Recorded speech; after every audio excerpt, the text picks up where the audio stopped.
ایک مسئلہ یہ ہے کہ ایک آدمی نے فرض جماعت سے نہیں پڑھے، فرض جماعت سے نہیں پڑھے یعنی دیر سے آیا، اور اس کے بعد وہ وتر جماعت سے پڑھ سکتا ہے یا نہیں پڑھ سکتا؟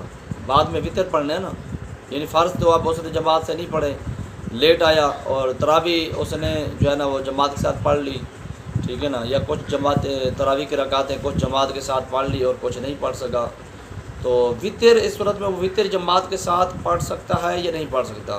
تو یاد رکھیں ایسا شخص جو فرض جماعت کے ساتھ نہیں پڑھ سکا وہ وتر کی نماز جو ہے جماعت کے ساتھ پڑھ سکتا ہے، وتر کی نماز جماعت کے ساتھ پڑھ سکتا ہے جماعت کے ساتھ۔ ایسا نہیں ہے کہ وہ الگ جا کے وتر پڑھے، ٹھیک ہے نا، ایسا ضروری نہیں ہے۔ بعض لوگ ایسا کہتے ہیں کہ جس نے فرض جماعت کے ساتھ نہ پڑھے ہوں وہ وتر بھی جماعت کے ساتھ نہ پڑھے، تو ایسا ضروری نہیں ہے۔